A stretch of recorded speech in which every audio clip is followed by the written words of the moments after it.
रायपुर में संसदीय सचिव विकास उपाध्याय ने केंद्र सरकार पर निशाना साधते हुए कहा कि अन्य पार्टियों के बड़े नेताओं का छत्तीसगढ़ में दौरा है। जनता को दो विचारधाराओं की लड़ाई दिखती है।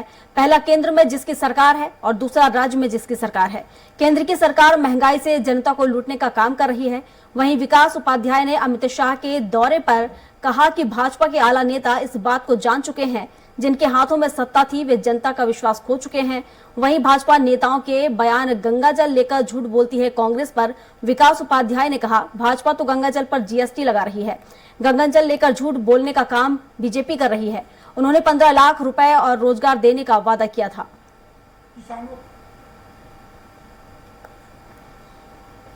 जनता को दो विचारधाराओं की लड़ाई इस देश में है। एक विचारधारा वो जिसकी केंद्र में सरकार है, दूसरी विचारधारा वो जो छत्तीसगढ़ में जिसकी सरकार है। जो केंद्र में सरकार है वो तो घर में प्रत्येक व्यक्ति को बजट में महंगाई से लूटने का काम कर रही है।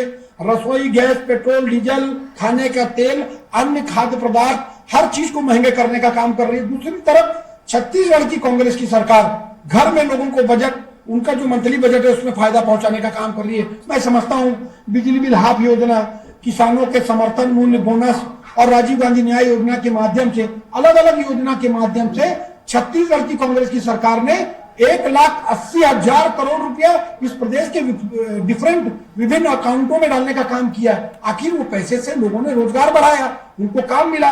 तो कांग्रेस पार्टी जो कहती है वो करती है, भारतीय जनता पार्टी तो सिर्फ झूठ बोलती है। भारतीय जनता पार्टी के तमाम आला नेता, जो उनका केंद्रीय नेतृत्व है, वो इस बात को जान चुका है कि 15 साल में जो स्थानीय जनप्रतिनिधि हैं, जिनके हाथों में सत्ता थी, जिस पर जनता ने विश्वास किया था, उनका विश्वास अब खत्म हो चुका है। जनता का विश्वास भारतीय जनता पार्टी के नेताओं पर खत्म हो चुका है।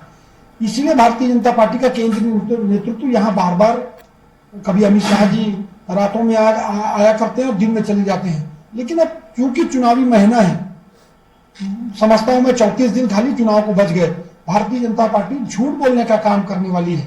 पहले भी झूठ बोलकर वो लोग चुनाव लड़े, लोकसभा में सत्ता में आए, और अब भी वो झूठ बोलने का प्रयास कर रहे हैं। लेकिन मैं समझता हूँ छत्तीसगढ़ प्रदेश में उनकी चलने वाली नहीं है। उनके झूठ को लोगों ने पकड़ लिया है।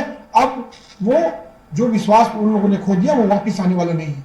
भारतीय जनता पार्टी तो गंगा जल पर जीएसटी लगा रही है, और भारतीय जनता पार्टी गंगा जल लेकर सिर्फ झूठ बोलने का काम करती है। लोकसभा के चुनाव में अरुण साहू जी तो सांसद हैं, लोकसभा के चुनाव में नरेंद्र मोदी जी, अमित शाह जी, सभी लोगों ने, नड्डा जी ने, सभी लोगों ने मंच से कहा था 15-15 लाख रुपया सबके अकाउंट में आएगा, हर साल 2 करोड़ लोगों को रोजगार लगाया जाएगा।